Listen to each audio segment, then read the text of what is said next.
Este planificador es el que más se ejecuta. ¿Qué tiene que hacer cuando se planifique?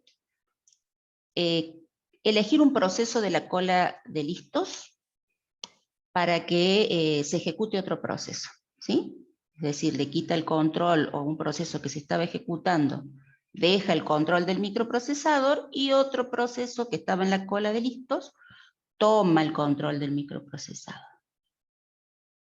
Hay varios eventos que pueden producir esto, o interrupción en la ejecución de un proceso. Pueden ser las interrupciones de reloj, cuando el reloj del sistema de computadora, ¿no es cierto?, emite señales o interrupciones cada 50 microsegundos, 60 microsegundos, menos. Se las llama interrupciones de reloj, y en cada interrupción se planifica el sistema operativo. Entonces, puede generar un cambio de contexto, es decir, que el sistema operativo elija otro proceso para que se ejecute. O puede aparecer una interrupción de entrada-salida, entonces el proceso que se estaba ejecutando se suspende, y puede ocurrir dos cosas: o que después de que el sistema operativo atienda la interrupción de entrada-salida, el proceso de usuario, vamos a decir, que se estaba ejecutando continúe, o que el planificador elija a otro proceso de la cola de listos para que se ejecute. O puede ocurrir una llamada al sistema. Bien, no siempre el sistema operativo va a pretender elegir otro proceso de la cola de listos, porque eso, como les decía, tiene un gasto alto administrativo, el cambio de contexto o el cambio de proceso. Y la pregunta era si alguien recuerda por qué.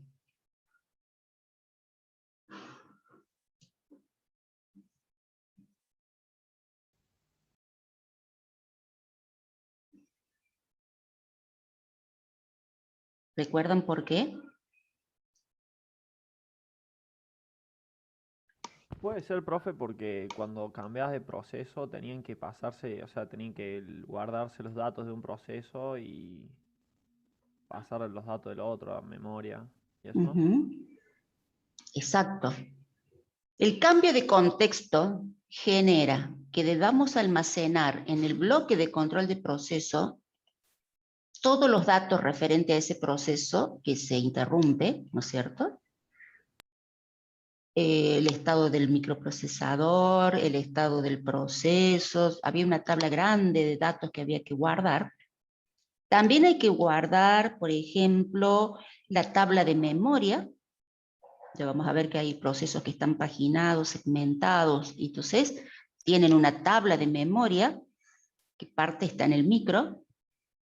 Tiene que resguardarse la memoria caché. La memoria caché queda inválida, entonces cuando sube un nuevo proceso a la memoria caché hay que actualizarla para que tenga datos que le sirvan a este nuevo proceso que toma el control del microprocesador. Entonces, es un gasto administrativo muy alto para el sistema operativo. Bien, pero bueno, no puede dejar de compartir, ¿no es cierto?, el microprocesador, no puede dejar de compartirlo y permitir que los procesos de usuarios compartan el microprocesador.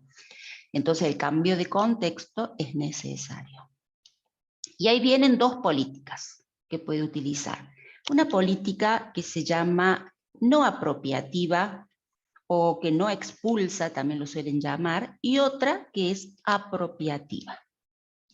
La política no apropiativa se refiere a que el sistema operativo puede decir, bueno, que el proceso se ejecute hasta que encuentre una ruptura natural, que puede ser una llamada al sistema, que puede ser una operación de entrada-salida que necesita realizar el proceso, entonces se bloquea. Puede ser que pide un recurso y no lo obtiene, entonces tiene que esperar asociado a un semáforo. Exacto, ahí dice Juan Pablo, que en las interrupciones de reloj el proceso no se suspende o que el sistema operativo las ignora, las interrupciones de reloj, o no maneja interrupciones de reloj. Ese es el no apropiativo. La desventaja, ¿cuál es? Que, bueno, puede llegarse a situaciones que haya procesos que mueren de inanición. ¿Por qué? Porque tienen que esperar mucho tiempo para ser atendidos. ¿Sí? O puede suceder que no. En cambio, en los sistemas operativos apropiativos, ¿sí?, en cada interrupción de reloj se planifica el sistema operativo, bien, suspende el proceso que estaba ejecutándose. Yo digo suspende, pero no quiere decir que vaya al disco, ¿sí? Quiere decir que vuelve a la cola de listos en memoria. Suspende el proceso que se estaba ejecutando y, bueno, y hace un cambio de contexto, ejecuta algún algoritmo de planificación para elegir un nuevo proceso, para que tome el control del microprocesador. Esos son los apropiativos, ¿sí? Y bueno, después hay otras cosas a considerar, ¿sí? ¿Qué tamaño va a tener este lapso entre cada una de las interrupciones de reloj? ¿Sí? Si lo va a hacer cada interrupción de reloj, cada 2 interrupciones de reloj, cada 3, bueno. Y eso es lo que va a llamar, ya vamos a ver más adelante, quantum. En estos tipos de sistemas, cada proceso tiene asociado un quantum. Entonces, si el proceso se ejecuta todo su quantum, terminado este, lo sacan del micro y lo mandan a la cola de listos. Si no, puede suceder que haya antes una ruptura natural, ¿sí?, una operación de entrada-salida, pedido de un recurso, una llamada del sistema, etc. ¿Bien? Entonces nosotros, bueno, vamos a trabajar, vamos a hacer referencia a los algoritmos que puedan ejecutar ambos tipos de sistemas. ¿Bien? Vamos a ver. Le contesto antes que me olvide a Gabriel, que pregunta sobre las estrategias para evitar condiciones de competencia. Ustedes vamos a estudiar las que están en la presentación. ¿Sí? Esas son las que van a estudiar.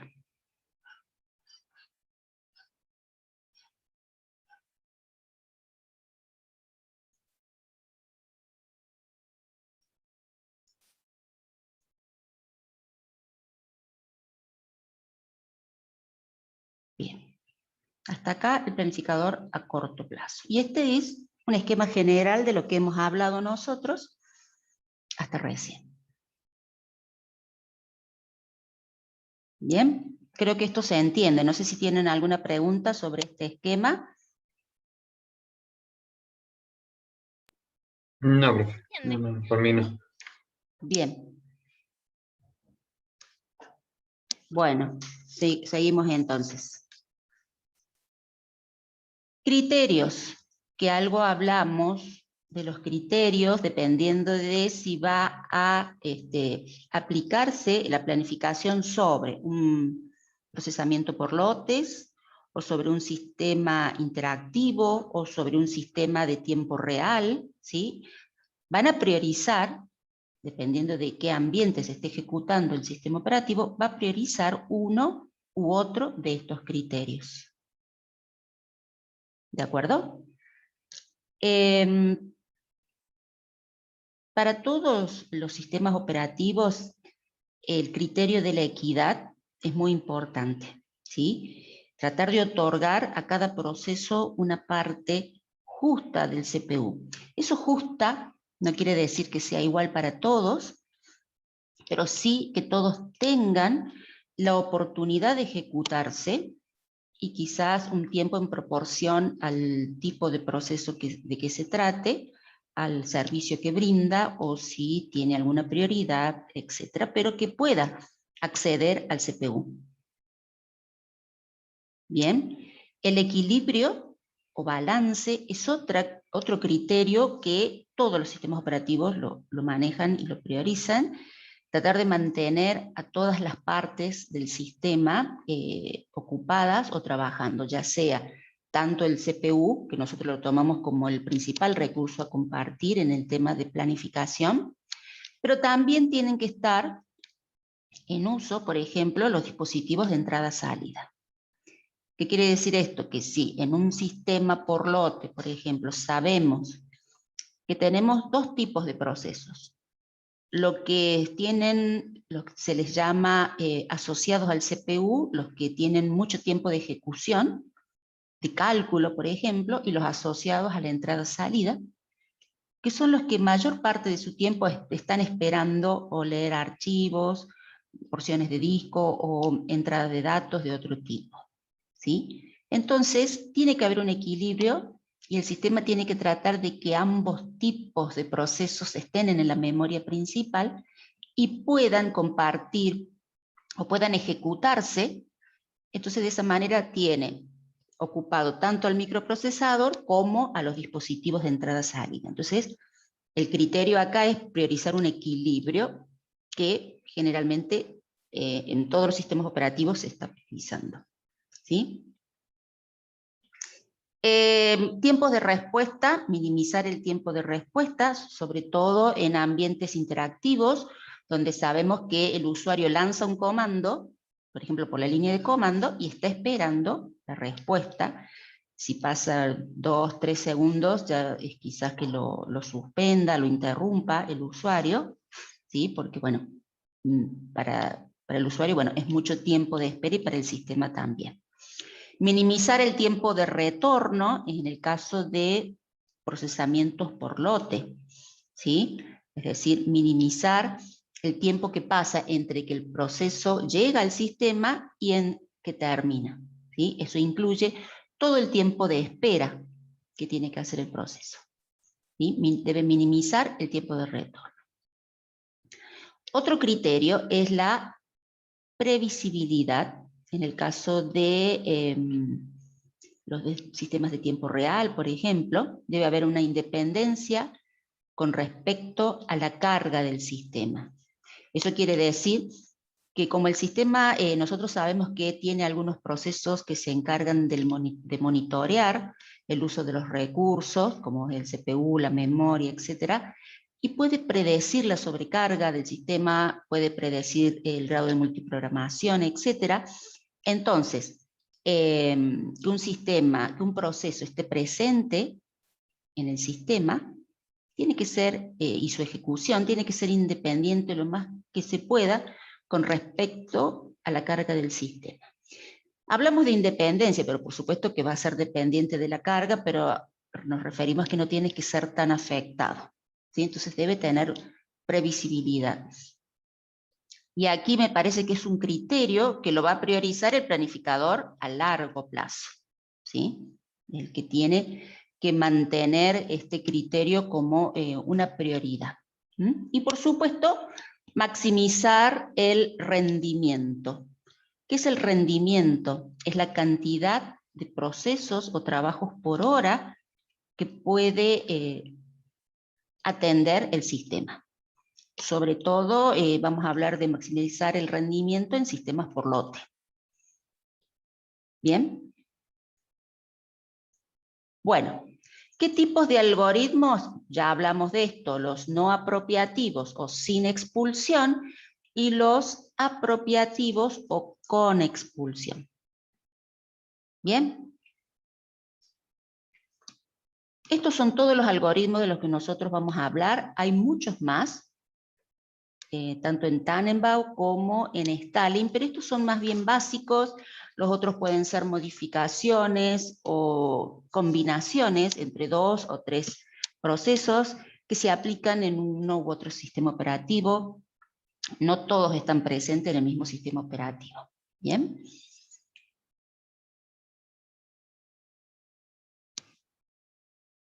No sé, Romina me pregunta cómo se llamaban los tipos de procesos. ¿A qué se refiere? Habíamos hablado de los sistemas, ¿no es cierto? Que puede ser no apropiativo, apropiativo. Bueno, acá habla que los algoritmos aplican o no la apropiación. ¿Sí? Bueno, Planificación que se pueden aplicar en sistemas de procesamiento por lote. Vemos estos tres que están presentes de alguna manera en los algoritmos que se aplican en los sistemas interactivos, ¿sí? Como es el primero en entrar, primero en salir, primero el trabajo más corto o primero el trabajo de menor tiempo restante. Estos algoritmos son básicos y bueno, como ya vimos en otros temas, después se aplican en los siguientes. Bien, nos quedan pendientes después otros tipos de algoritmos que se aplican a sistemas de tiempo real, que se aplican en el caso de hilos, por ejemplo, ¿sí? Pero para ver más adelante. Bien. El más sencillo de todos. Primero en entrar, primero en salir, algoritmo FIFO, ¿sí? Es decir, el primero que llega al sistema es el primero que va a ser atendido en el caso de un procesamiento por lotes. Bien. Es un algoritmo no apropiativo, fíjense, y es muy sencillo de programar. Tenemos primero que llega el proceso A, luego el B, luego el C, el D. Bueno, se va a atender primero entonces el proceso A.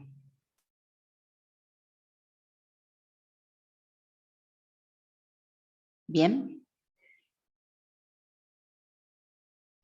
Bueno, si el proceso A necesita una entrada-salida, pasa a estar bloqueado. Como es no apropiativo, no puedo decir que terminó su tiempo, ¿sí? O su quantum, no tiene asignado quantum. Entonces hay que esperar que se ejecute hasta terminar o que haya una ruptura natural. Entonces, por ejemplo, si necesito un dato de entrada-salida, se bloquea, entonces se ejecuta el proceso B. Bien. Una vez que A ya termina la entrada-salida por la cual estaba esperando, debe volver a la cola de procesos listos, pero al final, como si recién llegara al sistema. Por eso es bastante equitativo y es sencillo este algoritmo. Bien, una vez que le toque el turno, ya continúa su ejecución desde donde quedó. Si B finaliza, se va del sistema, bien, y le toca el turno a C, ¿sí? FIFO, ¿sí? Es el más sencillo de todos. Luego, otro algoritmo. Primero el trabajo más corto, ¿sí? También se ejecuta en procesamiento por lote, pero acá se supone que los tiempos de ejecución tienen que ser conocidos. A veces en algunas empresas, cuando todos los meses se ejecutan, por ejemplo, cierres contables o sueldos, ¿sí? O cualquier otro tipo de procesamiento, más o menos ya se estima el tiempo de ejecución por la cantidad de empleados, por el tipo de cálculos que se hacen. Entonces, si hay varios procesos, este dato de los tiempos de ejecución es conocido o puede ser estimado, ¿sí? Entonces, ya está demostrado que ejecutar primero el trabajo más corto produce un tiempo de espera medio menor. Estoy hablando de tiempo de espera en promedio, ¿sí? De todos los procesos en conjunto. Entonces, por ejemplo, fíjense, si tenemos el proceso A, B, C y D, y ahí están los minutos de ejecución de cada uno de estos procesos. Si se ejecutan en ese orden, primero el más largo, aquí vamos a ver cuáles son los minutos de espera de cada uno de estos procesos. Para el proceso A 8 minutos, para el B 12, para el C 14 minutos, para el D 15 minutos. Tiempo de espera en promedio, 49 minutos en total, y el promedio 12,25 minutos de espera. Si primero se ejecuta el más corto, que sería el proceso D, luego el C, luego el B y por último el A, vemos los tiempos de espera. Fíjense que los tiempos de espera de cada uno de ellos se reduce. Un total de 26 minutos. Por lo tanto, se obtiene un tiempo promedio de espera de 6,5 minutos. Eso es lo que está planteando. Pero bueno, Profe, sí. ¿cómo sería el anterior? O sea, ¿qué algoritmo era el que ejecutaba primero el más largo? Es el mismo algoritmo. Lo que pasa es que lo que estamos diciendo es, ¿qué pasa si lo ejecutamos de acuerdo a cómo están en la cola de listos? Esa es la cola de listos, A, B, C y D. Ah, si lo ejecutás como el FIFO, Exacto, sería. exacto. Tienen un tiempo de Perfecto. espera. Entonces el algoritmo propone asociar un dato más al proceso, que es el tiempo de ejecución. Ese es el dato que se asocia. Entonces, teniendo en cuenta ese dato, ejecutamos primero el más corto, el de menor tiempo de ejecución, y eso va a lograr un tiempo de espera promedio menor, que si se ejecutan en cualquier otro orden. ¿De acuerdo? Eso es lo que propone el algoritmo. Pero bueno, necesariamente se necesita conocer el tiempo de ejecución de antemano.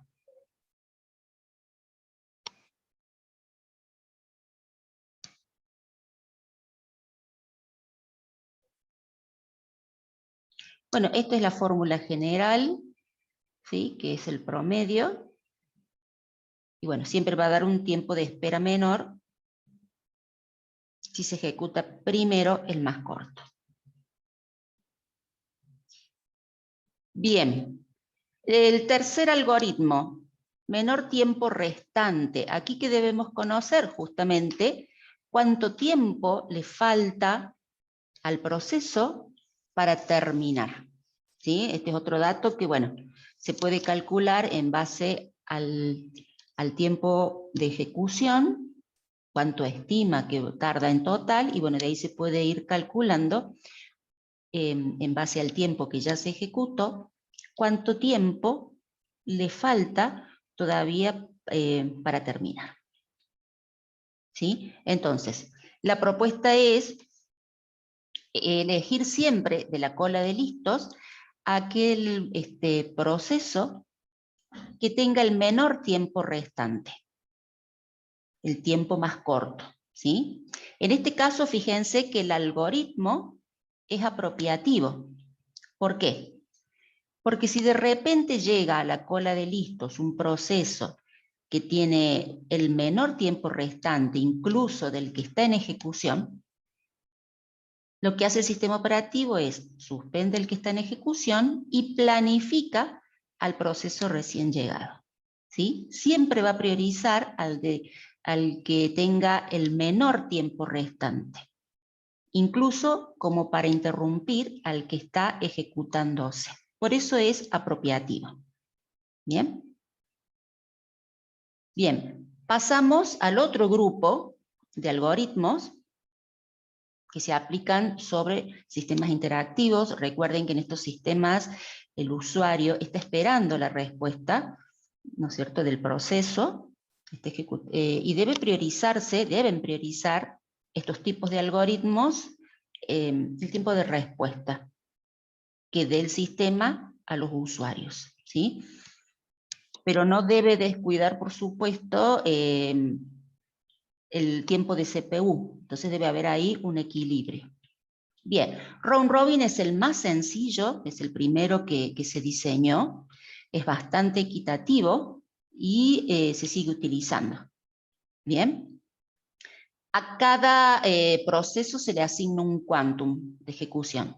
¿Qué quiere decir esto? Que este algoritmo es apropiativo también, ¿sí? Le asigna un tiempo de ejecución al proceso. Entonces, si tenemos, por ejemplo, una cola de procesos ABCD, bien, round robin es como una cola circular que es FIFO dentro de todo.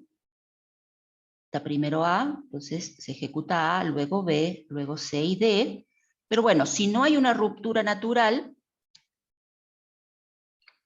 en la interrupción de reloj, lo que va a hacer el sistema operativo es verificar si ha consumido todo el quantum, el proceso. Si no lo hizo, lo deja que continúe su ejecución. Si consumió todo su quantum, lo suspende, lo pasa a la cola de listos y planifica otro proceso. ¿Bien? Bueno, el tema aquí a ver y analizar, o que debe tener en cuenta el sistema operativo, es el tamaño del quantum, ¿sí? El tiempo de espera. Si va a ser una interrupción de reloj, 2 interrupciones de reloj, ¿sí? O cuánto tiempo. ¿Bien? ¿Por qué? Si hay un quantum pequeño, por ejemplo, de 1 milisegundo, cada milisegundo va a haber un cambio de contexto. Y habíamos dicho que un cambio de contexto, bueno, es una carga administrativa importante para el sistema operativo. ¿Bien? En cambio, si tenemos un quantum muy grande, los procesos van a poder avanzar en su ejecución, porque no van a ser interrumpidos tantas veces, entonces va a haber un mayor tiempo de respuesta. ¿Bien? Pero bueno, un quantum grande puede llevar a que otros procesos mueran de inanición, porque nos estaríamos acercando a un tipo de sistema no apropiativo. Entonces debe haber un equilibrio entre decidir qué tamaño de quantum o tiempo de ejecución se va a utilizar. Generalmente se utiliza de 20 milisegundos más o menos, es lo que se puede considerar como un quantum apropiado. Bien. En algunos sistemas operativos se asocia a cada proceso una prioridad. Ustedes ya lo han visto en Linux, creo, que maneja prioridades. Por defecto, a los procesos de usuarios le asigna una prioridad en un rango entre 60 y 100 más o menos, y pueden ser por defecto 80 más o menos. Y a los procesos del sistema le otorga prioridades más altas, que son las cercanas a 0. E incluso negativas, algunas. Linux maneja otro tipo de prioridades, perdón, Unix, y Windows maneja prioridades donde los números más altos son los de mayor prioridad. No los muestra en Windows, no los podemos ver, les muestra como 3 categorías, ¿sí? Baja prioridad, mediana prioridad o alta prioridad, pero no especifica mucho, ¿de acuerdo? Entonces, a cada proceso se le asigna una prioridad y esta puede ser estática o dinámica. ¿Qué quiere decir esto? Que el proceso tenga asignada esa prioridad durante toda la vida, es decir, todo su tiempo de ejecución, o que esa prioridad vaya modificándose a medida que avanza en la ejecución, ¿sí? Por eso la llamamos dinámica. ¿Bien? Existen comandos que le permiten modificar la prioridad. ¿Ustedes los conocen, por ejemplo, los de Linux? ¿Ya los han visto?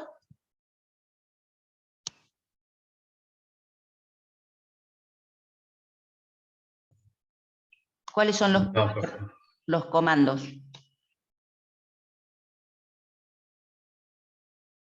¿No han visto todavía? Sí, nice y renice. Muy bien, Tiago. ¿Sí? El comando nice permite lanzar un proceso modificando la prioridad por defecto que le asignaría el sistema operativo. Y el comando renice permite modificar la prioridad a un proceso que ya está en ejecución. ¿Bien? Eso los deben haber visto ya. Bueno. Sí, lo vimos antes de las vacaciones. Claro, por eso ya no se acuerdan. Estaba en la memoria, está en el disco. Bien. Escuchen, en el práctico es la semana siguiente el parcial al del parcial teórico, ¿no es cierto? Tienen una diferencia de una semana. ya les habrán dicho que ustedes cuando rindan el segundo parcial práctico, no se tienen que haber olvidado de todo lo que vieron para el primer parcial. Eso, se va sumando el conocimiento, no es conocimiento estanco, ¿de acuerdo? No es que yo no hace falta que sepa crear archivos, directorios, enlazar, copiar, mover, buscar, ordenar, no me puedo olvidar de todo eso. Porque me lo van a pedir en el segundo parcial más lo nuevo que se haya visto. Y lo mismo, ya el tercer parcial es como un integrador. No es tan así en el teórico, no tan marcado esto, pero no nos podemos olvidar de lo que vimos de proceso, por más que se esté evaluando memoria. Porque nosotros tenemos que poder relacionar los temas, sobre todo también en un examen final. El examen final es oral y tengo que poder relacionar los temas. Por ejemplo, saber que en un cambio de contexto también tengo que tocar las tablas de memoria, actualizar la memoria caché, o sea, una cosa lleva a la otra. Entonces, no puedo estudiar como si fueran compartimientos estancos. Tengo que ir relacionando. Y eso quiere decir que no me puedo olvidar de lo que ya fue evaluado en el primer parcial. ¿Sí? Tengo que incorporar lo nuevo sin olvidarme lo anterior. ¿Cuál es la desventaja de todo esto? O la piedra en el camino, vamos a decir. Que ustedes estudian al último, con tan poco tiempo, que todo entra a presión. Entonces me acuerdo y me sirve para resolver el parcial, pero después ya no me sirve más, porque ya me olvidé. Tengo que estudiar para otra materia y otra y otra y otra. Bueno, entonces, ¿qué tengo que hacer? Ir repasando. Repasando e ir preparando lo nuevo también con tiempo. Para lo que se incorpore, una cosa es incorporar, otra cosa es asimilar. ¿Sí? Se quede, lo asimilemos y no nos olvidemos. ¿De acuerdo? No sé si se entiende lo que les estoy planteando. Se entiende, profe. Bien. Sí, que seamos más Sí, profe. organizados. Sí, organización. La organización tiene sus ventajas, ¿sí? Porque si ustedes son organizados, van a tener tiempo libre siempre. Si no son organizados, el tiempo y los sucesos los van a atropellar. Es así. Nunca tengo tiempo para preparar bien las cosas. Bueno, seguimos.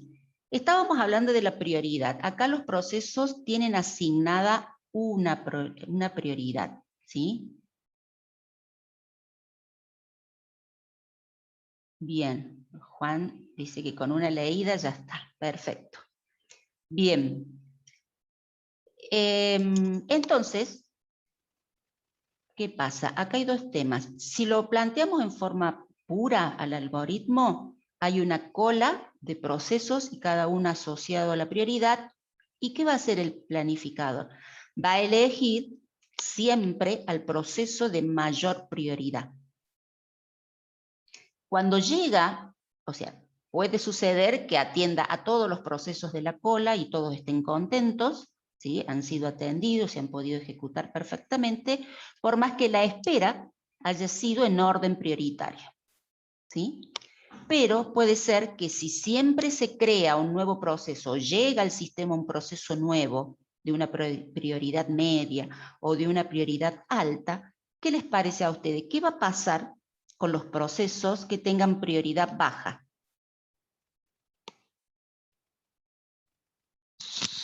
Van quedando en la cola, digamos.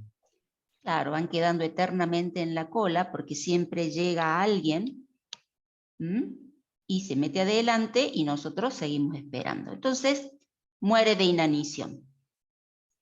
Una opción es esta, la que está planteada en pantalla, en tener rangos de prioridades, ¿no es cierto? Y bueno, tener colas de prioridades. Ahí dice prioridad 4, 3, 2, 1, pero pueden ser rangos, ¿sí? Por ejemplo, la prioridad 4, que sea procesos que van desde la prioridad 70 a la 90, la prioridad, perdón, vamos al revés. La prioridad 4, que sea de la prioridad en el rango de 1 a 30, si estamos hablando de Linux y Unix, la prioridad 3 de 31 a 50, ¿sí? La prioridad 2 de 51, ¿no es cierto?, a 75, etc. Bien, entonces se atenderían siempre a los procesos de la prioridad 4, que es la mayor prioridad. Mientras haya cola en esa categoría, bueno, se van a estar atendiendo a esos procesos. Cuando esa cola quede vacía, se pasa a la siguiente de más abajo, a la prioridad 3. Cuando esta cola esté vacía, se pasa a la siguiente de prioridad 2, etc. Y acá, bueno, aparece lo mismo, es decir,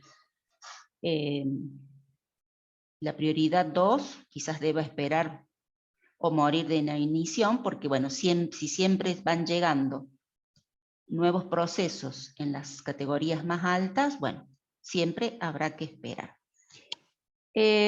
La opción es utilizar prioridades dinámicas, ¿sí? Entonces, cuando un proceso de prioridad 4 se ejecuta su quantum, por ejemplo, se disminuye la prioridad que tiene y va a llegar un momento en que va a pasar a la cola de prioridad 3. ¿Sí? Entonces le va dando más chance a que la cola de prioridad 4 quede vacía en algún momento. ¿Bien? A los procesos de prioridad 3 lo mismo. Cuando ejecutan un quantum, se les disminuye la prioridad, entonces en algún momento pasarán a la cola de prioridad 2. Y de esa manera le dan chance en que la cola de prioridad 3 en algún momento quede vacía y el sistema operativo empiece a planificar sobre la cola de prioridad 2 y así sucesivamente. Esa es la propuesta. En colas múltiples, la idea es tratar de no generar tantos cambios de contexto, ¿sí? Ese es el criterio que prioriza este algoritmo. Es decir, no gastar tanto tiempo administrativo, que el tiempo administrativo no sea un porcentaje significativo sobre el tiempo total de ejecución o de trabajo del sistema. Bien. Maneja también clases de prioridades y las prioridades más altas se ejecutan un quantum cada proceso. Bien, entonces después, cuando le toque el turno a procesos de menor prioridad, cada uno de estos procesos se ejecuta 2 quantum. Luego, el siguiente se ejecuta 4 quantum y así sucesivamente. Esto se puede combinar también con la prioridad dinámica, es decir, cuando un proceso es de prioridad alta, se ejecuta un quantum, se le disminuye la prioridad para que pase a la siguiente categoría menor, y cuando le toque el turno dentro de esta cola, que puede ser por prioridad o puede ser un round robin también, ¿no es cierto?, se ejecute 2 quantum, es decir, por más que tenga menor prioridad, pero cuando le toque el turno, avanza más rápido o más tiempo, porque se ejecuta, tiene el control del microprocesador más tiempo. ¿Sí? Cuando sigue bajando de prioridad, pasa a una prioridad menor, y bueno, cuando tenga la oportunidad de tener el procesador, se va a ejecutar 4 quantum. ¿Sí? De esta manera, al estar más quantum o más tiempo en ejecución, se reduce los cambios de contexto. ¿Sí? Cada proceso toma el control del micro por más tiempo y puede avanzar incluso hasta terminar.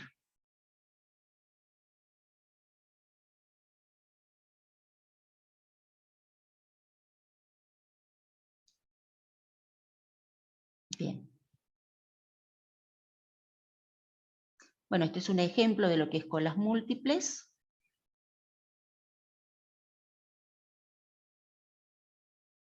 Fíjense, un proceso se ejecuta en prioridad más alta con un quantum, pasa a la siguiente categoría se planifica 2 quantum, por lo tanto en suma ya se ejecutó 3 quantum.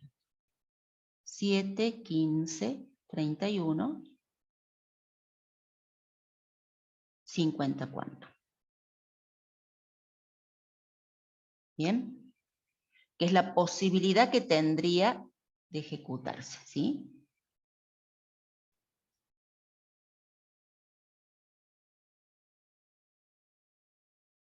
Bien, Profe, sí. ¿qué significaba el solo se utiliza 19 cuando llega a 50 quantums? Claro, a ver, porque acá dice, por ejemplo, un proceso requiere 50 quantum para su ejecución. Fíjense que en lo que es la planificación, a ver un momentito.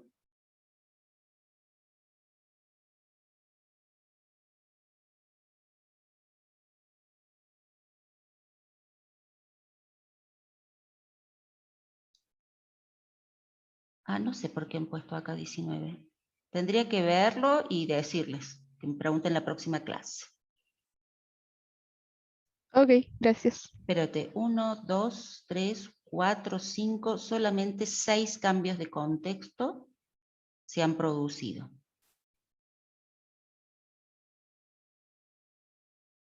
Seis cambios de contexto se producen y bueno, requiere 50 quantum para su ejecución. Bueno, necesito que me lo recuerden. Acá acá Ver, responde Manuel, fíjate. claro, claro. Ahí se entiende más. Tipo, en vez de sumar 32 a los 31, suma solo 19 para llegar a Ahí 50. está, sí, no, no está muy clara la filmina. Exacto. De los últimos 32 solo utiliza 19. Eso tendría que decir. Perfecto. Gracias, Emanuel, que nos ha ayudado aquí. O sea que el tope del total acumulado siempre es 50, ¿no? No, no, no. El proceso necesita 50. Entonces, fíjate que aquí Ah, nosotros claro. ya estamos conociendo de antemano cuánto tiempo de ejecución consume este proceso. Claro, ¿Sí? sí. Bien. Entonces, si necesita 50, con 6 cambios de contexto ya terminaría este proceso, su ejecución.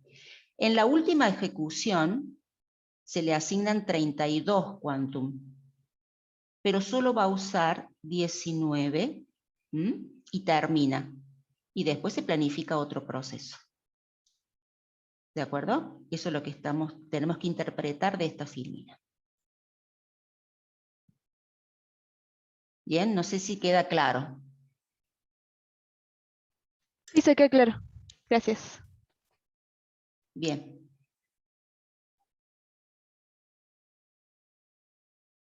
Profe, una consulta. Sí. Me genera duda, ¿por qué tienen más quantum más alto los con prioridad más baja? Mayor quantum. ¿Puede ser o no? Los que tienen menor prioridad tienen asignado más quantum. ¿Por qué? Porque como el sistema operativo sigue planificando por prioridad, siempre va a elegir de la cola de los procesos que tengan mayor prioridad. Siempre. Cuando esa cola quede vacía, sigue con la siguiente cola, ¿de acuerdo? Que sería la cola 2, que tiene asignado 2 quantum cada proceso. Entonces, cuando el proceso toma el control del micro, porque tuvo que esperar bastante para ello, no se ejecuta un quantum, se ejecuta 2 para tener más oportunidad de avanzar. ¿Sí? La siguiente cola, que es de menor prioridad, va a comenzar a ejecutarse estos procesos cuando la cola de la prioridad más alta y la segunda estén vacías. ¿Sí? Entonces, ¿cuál es la política? Como los procesos de menor prioridad tienen menos posibilidad de acceder al CPU, cuando lo hacen están más tiempo, es decir, tienen asignado más quantum. Ah, claro, perfecto. Gracias. Bien, de nada.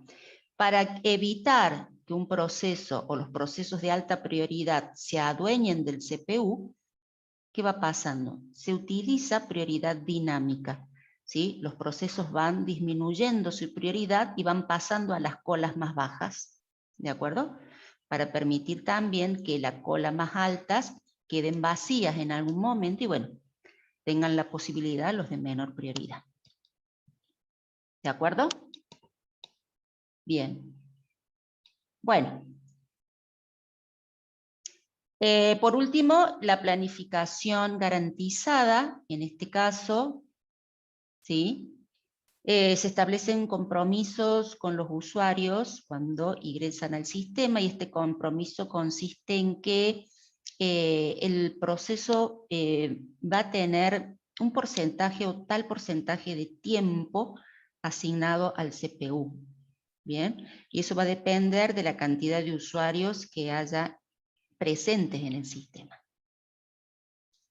Eso es lo que consiste la planificación garantizada. Entonces, periódicamente se va calculando este porcentaje o este valor en lo que es la cantidad de tiempo que ha utilizado el proceso, el CPU, sobre la cantidad de tiempo que se le prometió al proceso. Y eso, bueno, la promesa va a depender justamente de la carga del sistema, va a depender del tiempo que va a necesitar el proceso para terminar, etcétera, ¿sí?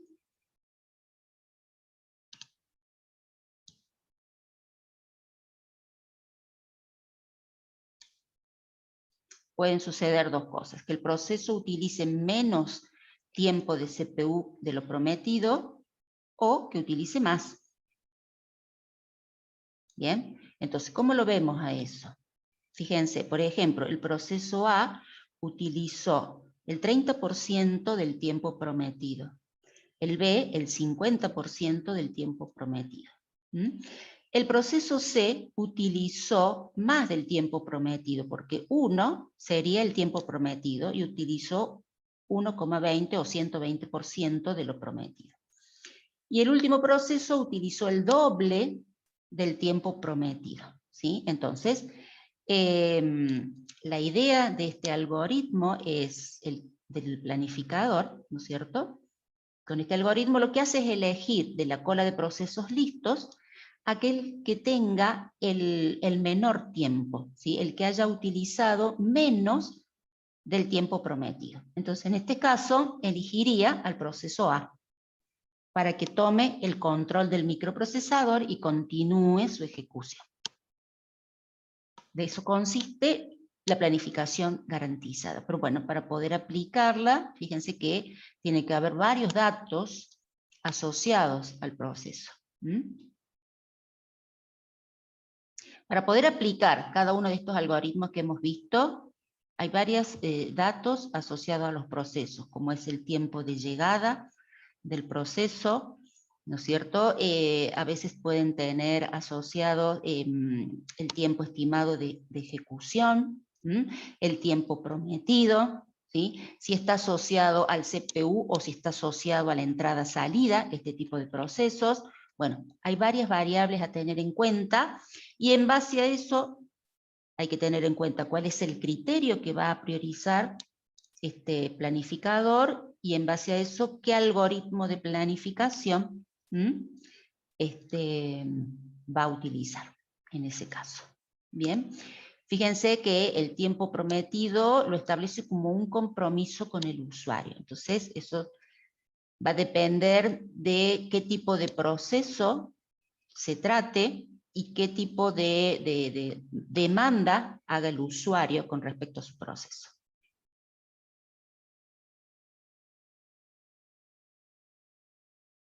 Bien, entonces, bueno, dependiendo del tipo de proceso puede tener asociado por defecto ya un tiempo, que lo llama tiempo prometido, pero es el necesario, ¿sí?, para poder cumplir con la ejecución del proceso, y como se trata de sistemas interactivos, recuerden que todos priorizan el tiempo de respuesta. Bien, ahí está, como les decía, la bibliografía. Comiencen con Tannenbaum, que lo está planteando más fácil al tema, más general, y pueden completar con Stalin.